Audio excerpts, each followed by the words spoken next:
Julaibib Ara, kami cemburu padamu Julaibib, begitu dia biasa dipanggil. Sebutan ini sendiri mungkin sudah menunjukkan ciri jasmani serta kedudukannya di antara manusia, kerdil dan rendahan. Julaibib, nama yang tak biasa dan tak lengkap. Nama ini tentu bukan dia sendiri yang menghendaki. Tidak pula orang tuanya. Julaibib hadir ke dunia tanpa mengetahui siapa ayah dan yang mana bundanya. Demikian pula orang-orang, semua tak tahu, atau tak mau tahu tentang nasab Julaibib. Tak dikenal pula, termasuk suku apakah dia.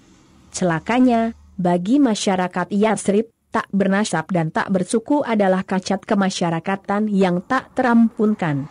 Julaibib yang tersisih. Tampilan jasmani dan kesehariannya juga menggenapkan sulitnya manusia berdekat-dekat dengannya. Wajahnya yang jelek terkesan sangar, pendek, bungkuk, hitam, fakir, kainnya usang, pakaiannya lusuh, kakinya pecah-pecah tak beralas, tak ada rumah untuk berteduh, tidur sembarangan berbantalkan tangan, berkasurkan pasir dan kerikil, tak ada perabotan, minum hanya dari kolam umum yang diciduk dengan tangkupan telapak. Abu Barzah, seorang pemimpin Bani Aslam, sampai-sampai berkata tentang Julaibib, jangan pernah biarkan Julaibib masuk di antara kalian. Demi Allah jika dia berani begitu, aku akan melakukan hal yang mengerikan padanya. Demikianlah Julaibib, namun jika Allah berkehendak menurunkan rahmatnya, tak satu makhluk pun bisa menghalangi. Julaibib berbinar menerima hidayah, dan dia selalu berada di saf terdepan dalam salat maupun jihad. Meski hampir semua orang tetap memperlakukannya seolah dia tiada, tidak begitu dengan Sang Rasul, Sang Rahmat bagi semesta alam. Julaibib yang tinggal di sufah Masjid Nabawi, suatu hari ditegur oleh Sang Nabi, Sallallahu Alaihi Wasallam, ya Julaibib, begitu lembut beliau memanggil, tidakkah engkau menikah? Siapakah orangnya ya Rasulullah? Kata Julaibib, yang mau menikahkan putrinya dengan diriku ini. Julaibib menjawab dengan tetap tersenyum. Tak ada kesan menyesali diri atau menyalahkan takdir Allah pada kata-kata maupun air mukanya. Rasulullah juga tersenyum. Mungkin memang tak ada orang tua yang berkenan pada Julaibib.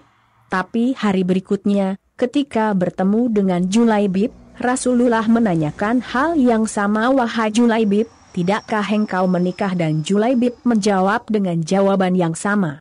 Begitu, begitu, begitu. 3 kali. 3 hari berturut-turut.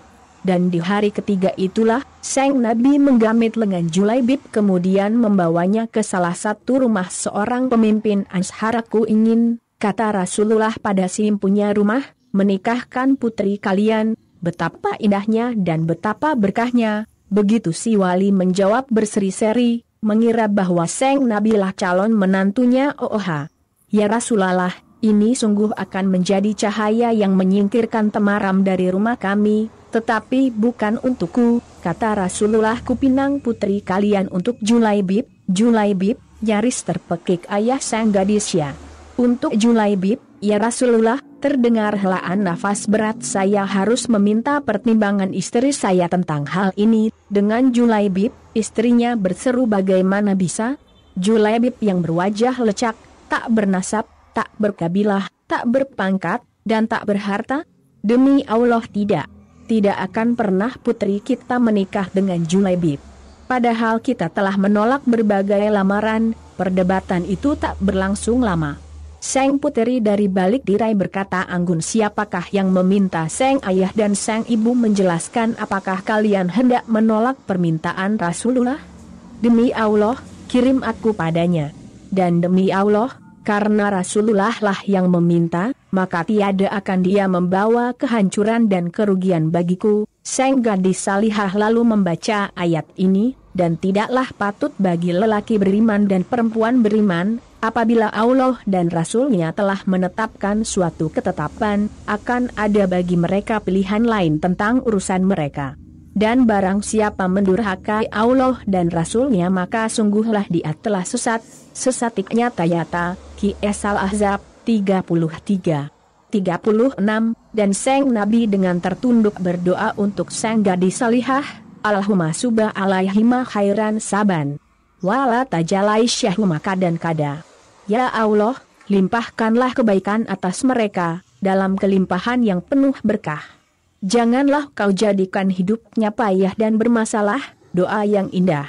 Sungguh kita belajar dari Julaibib untuk tak merutuki diri, untuk tak menyalahkan takdir, untuk menggenapkan pasrah dan taat pada Allah dan Rasul-Nya. Tak mudah menjadi orang seperti Julaibib. Hidup dalam pilihan-pilihan yang sangat terbatas. Kita juga belajar lebih banyak dari gadis yang dipilihkan Rasulullah untuk Julaibib. Belajar agar cinta kita berhenti di titik ketaatan. Meloncati rasa suka dan tak suka.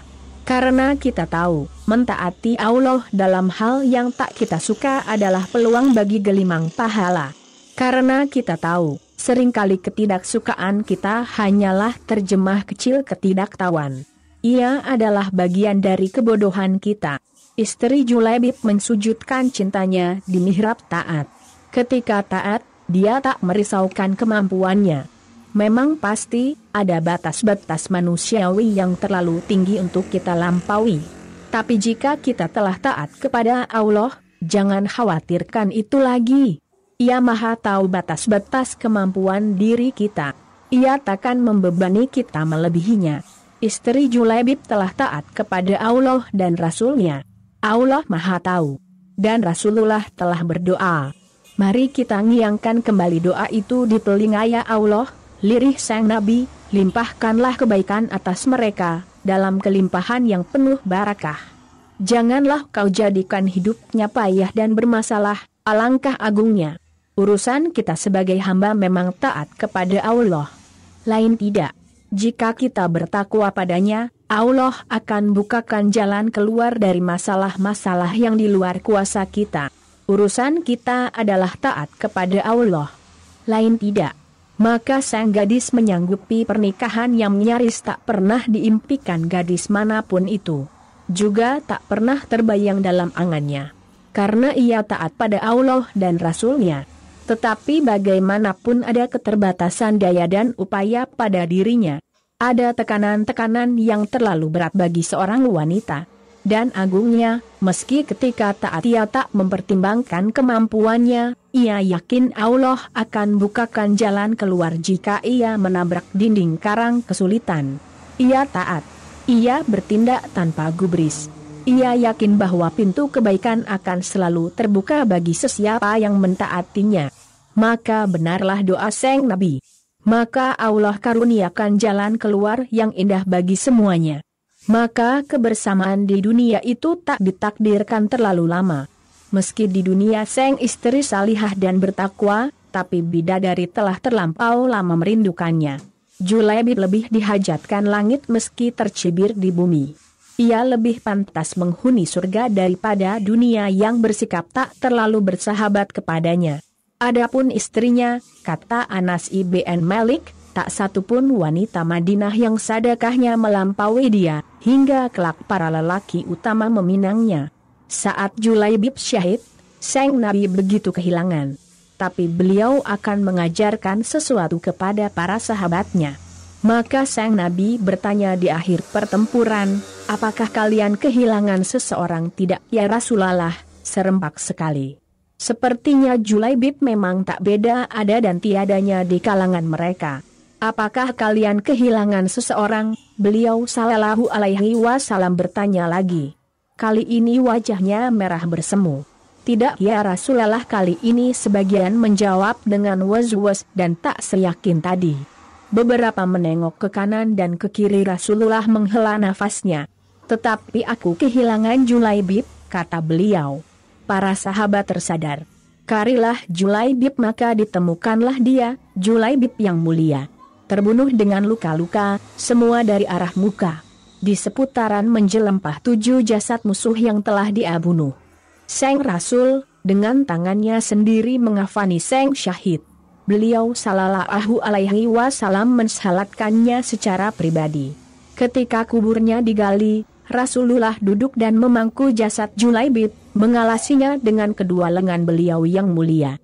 Bahkan pula beliau ikut turun ke lahatnya untuk membaringkan Julaibib. Saat itulah, Kalimat Sang Nabi untuk si mayit akan membuat iri semua makhluk hingga hari berbangkit. Ya Allah, dia adalah bagian dari diriku. Dan aku adalah bagian dari dirinya, ya. Pada kalimat itu, tidakkah kita cemburu?